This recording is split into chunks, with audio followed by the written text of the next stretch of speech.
নমস্কার সকলকে। আজকের ভিডিওর মাধ্যমে আমরা ডাব্লিউবিএসএসসি গ্রুপ সিডি আর আপার প্রাইমারি টেট যে পরীক্ষা হতে যাচ্ছে সেখানেও যারা আর্টস বিভাগে রয়েছেন অর্থাৎ সোশ্যাল স্টাডি যাদের রয়েছেন তাদেরও কিন্তু এই হিস্ট্রি অর্থাৎ ইতিহাস থেকে কিন্তু প্রশ্ন থাকবে কোশ্চেন পেপারে। তো চলুন আজকের ভিডিওতে আমরা কয়েকটা এই ইতিহাস প্রশ্ন সম্পর্কে জেনে নিই। তো গুরুত্বপূর্ণ প্রশ্নগুলো এখানে রয়েছে ইতিহাস থেকে 50টা আমরা আলোচনা করব আজকে, পরবর্তী পার্টে আবার 50টি প্রশ্ন, এরকম করে আমরা প্রায় 500-600 কোশ্চেন আলোচনা করব। তো যারা চ্যানেলে নতুন আছে অবশ্যই চ্যানেলটিকে সাবস্ক্রাইব করে বেল আইকন প্রেস করে দেবেন, যাতে করে ভিডিওগুলো আসার সাথে সাথে আমরা আলোচনা করতে পারি এবং আপনারাও প্রস্তুতিটা নিতে পারেন। তো চলুন আজকের প্রথম প্রশ্ন হচ্ছে যে হুল শব্দের অর্থ কী? হুল শব্দের অর্থ হচ্ছে বিদ্রোহ। আপনারা শুনে হবেন যে হুল বিদ্রোহ, তো এই হুল শব্দের অর্থ হচ্ছে বিদ্রোহ।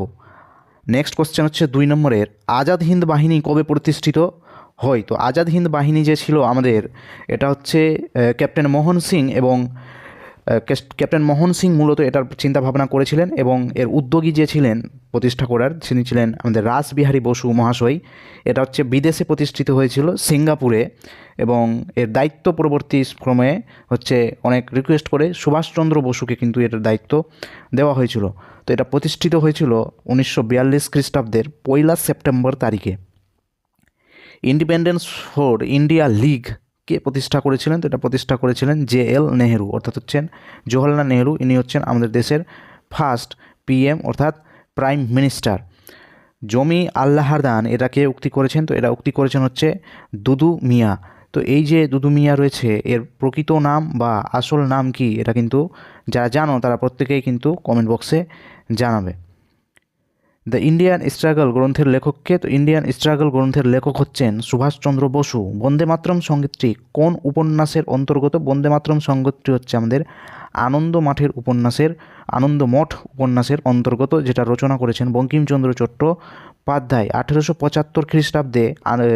আমাদের যে বন্দে মাতরম গানটা রয়েছে, জাতীয় গান, তো এটা কিন্তু রচনা করা হয়েছে 1875 খ্রিস্টাব্দে, এবং 1882 খ্রিস্টাব্দে বঙ্কিমচন্দ্র চট্টোপাধ্যায় তার উপন্যাস আনন্দমঠ লিখছিলেন। তো সেই সময় তিনি এই গানটিকে সেই উপন্যাসের অন্তর্ভুক্ত করেছিলেন, এবং বন্দে মাতরম যে গান রয়েছে এটাকে কিন্তু গেয়েছিলেন রবীন্দ্রনাথ ঠাকুর 1896 সালের প্রথম কলকাতা অধিবেশনে, অর্থাৎ প্রথম এই গানটিকে গাওয়া হয়েছিল কলকাতা অধিবেশনে, কংগ্রেসের অধিবেশন যে হয়েছিল সেখানে কিন্তু গেয়েছিলেন রবীন্দ্রনাথ ঠাকুর।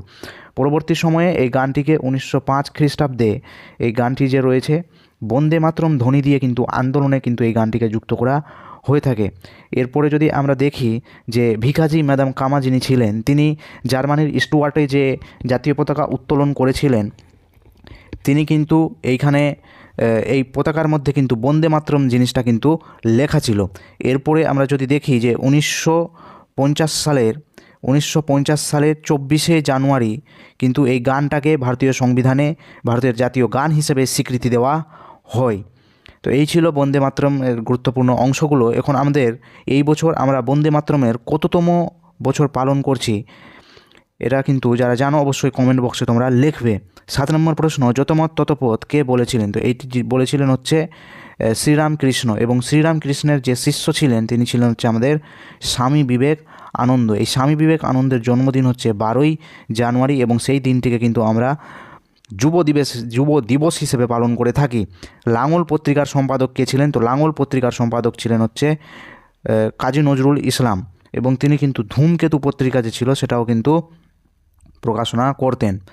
নেক্সট হচ্ছে হিন্দুস্থানের যাযাবর পেশাদার ডাকাতের উপদ্রব বলা হয় কাকে? তো এটা হচ্ছে সন্ন্যাসী আর ফকির বিদ্রোহকে, সন্ন্যাসী ফকির বিদ্রোহকে। 1857 খ্রিস্টাব্দে সংগঠিত বিদ্রোহের নাম কি? এটাকে মহাবিদ্রোহ বলা হয়। আবার কোথাও কোথাও সিপাহী বিদ্রোহ বলা হয়ে থাকে। বিনায়ক দামোদর সাভারকার কিন্তু একে ভারতের প্রথম স্বাধীনতা সংগ্রাম বলে অভিহিত করেছিলেন। 1857 খ্রিস্টাব্দের বিদ্রোহে সিপাহী বিদ্রোহের একজন নেতার নাম লেখো, নানা সাহেব। এছাড়াও ছিলেন মঙ্গল পাণ্ডে। মঙ্গল পাণ্ডে আমরা জানি যে ব্যারাকপুর সেনা ছাউনি থেকে তিনি বিদ্রোহ শুরু করেছিলেন, এবং তিনি বিদ্রোহে ছিলেন প্রথম শহীদ। এছাড়াও ঝাঁসি থেকে রানী লক্ষ্মীবাঈ এই বিদ্রোহের নেতৃত্ব দিয়েছিলেন। বিহার থেকে কুবের সিং এই বিদ্রোহের নেতৃত্ব দিয়েছিলেন। নেক্সট কোশ্চেন 12 নম্বর, 1950 খ্রিস্টাব্দ নাগাদ বাংলার ছোটলোক কে ছিলেন? Andrew Fraser. 1905 খ্রিস্টাব্দের 16ই অক্টোবর কার নেতৃত্বে বাংলার অরন্ধন দিবস পালন করা হয়? অরন্ধন অর্থাৎ উপবাস করা, মহিলারা মূলত এটা করতেন। তো কে করেছিলেন? এটা হচ্ছে রামেন্দ্র সুন্দর ত্রিবেদীর নেতৃত্বে কিন্তু এটা পালন করা হয়েছিল। 1911 খ্রিস্টাব্দের IFA শিল্ড মোহনবাগান ক্লাব কোন দলকে পরাজিত করে জিতেছিল? অর্থাৎ জয়লাভ করেছিল। তো এটা হচ্ছে ইস্ট ইয়র্ক শায়ার রেজিমেন্টকে পরাজয় করে মোহনবাগান 1911 খ্রিস্টাব্দে প্রথম হচ্ছে আমাদের ফুটবল ক্লাব যে রয়েছে সেটা হচ্ছে জয়লাভ করেছিল। 15 নম্বর প্রশ্ন, 1920 খ্রিস্টাব্দে রাশিয়ায় অনুষ্ঠিত কমিনটার্নে মেক্সিকোর হয়ে কে প্রতিনিধিত্ব করেছিলেন? তো এটা হচ্ছে আমাদের মানবেন্দ্র রায়। আর 1920 খ্রিস্টাব্দে শ্রমিক ধর্মঘটের সংখ্যা কয়টি ছিল? 20টি। 1925 খ্রিস্টাব্দে কলকাতায় অনুষ্ঠিত কংগ্রেসের বাৎসরিক অধিবেশনে সভাপতি হয়েছিলেন কে? তো সঠিক উত্তর হয়ে যাবে সরোজিনী নাইডু। 1925 খ্রিস্টাব্দের কানপুরে প্রতিষ্ঠিত ভারতের কমিউনিস্ট পার্টির প্রথম সম্পাদক কে ছিলেন? তো SB ঘাটে। 19 নম্বর কোশ্চেন, 1930 খ্রিস্টাব্দে গান্ধীজি পূর্ণ স্বাধীনতার দাবিতে কোন আন্দোলন শুরু করেছিলেন? আইন অমান্য আন্দোলন। তিনি কিন্তু এখান থেকে ডান্ডি মার্চ করেছিলেন, আর ডান্ডি মার্চ করে কিন্তু সেখানে তিনি গুজরাটের ডান্ডি উপকূলে গিয়ে এক মুঠো লবণ সেখানে তৈরি করে আর সেটাকে বলেছিলেন যে আমরা আজকে থেকে আইন মানব না, অর্থাৎ লবণ আইন আর আমরা মানব না, অর্থাৎ ব্রিটিশ যে আইনগুলো ছিল সেগুলোকে হচ্ছে এখান থেকে বহিষ্কার করার দাবি তোলা হয়েছিল। 1930 খ্রিস্টাব্দে ধর্ষণা লবণগোলা আক্রমণের নেতৃত্ব কে দিয়েছিলেন? তো এটা হচ্ছে সরোজিনী নাইডু। 21 নম্বর প্রশ্ন, 1930 থেকে 31 খ্রিস্টাব্দে ডিনামাইট ষড়যন্ত্রে কোন মহিলা বিপ্লবী সক্রিয় অংশগ্রহণ করেছিল? তো মহিলা বিপ্লবী ছিল এখানে কল্পনা দত্ত। 1936 খ্রিস্টাব্দে অনুষ্ঠিত সারা ভারত কিষাণ কংগ্রেসের সভাপতি কে ছিলেন? তো সঠিক উত্তর হয়ে যাবে স্বামী সহজানন্দ ছিলেন এর সারা ভারতীয় সভাপতি। 1936 খ্রিস্টাব্দে কংগ্রেসের লখনৌ অধিবেশনের সভাপতি কে ছিলেন? জওহরলাল নেহরু। লখনৌ অধিবেশনের সভাপতি কে ছিলেন? জওহরলাল নেহরু। 1937 খ্রিস্টাব্দের নির্বাচনে বাংলার কোন দলের সংখ্যাগরিষ্ঠতা লাভ করেছিল? তো বাংলার কৃষক প্রজা পার্টি হচ্ছে এখানে সংখ্যাগরিষ্ঠতা লাভ করেছিল। 1939 খ্রিস্টাব্দে অনুষ্ঠিত ত্রিপুরী কংগ্রেসের যে অধিবেশন হয়েছিল এই অধিবেশনের সভাপতি কে হয়েছিলেন? Subhash Chandra Basu. A nation in making গ্রন্থের লেখক হচ্ছে সুরেন্দ্রনাথ বন্দ্যোপাধ্যায়।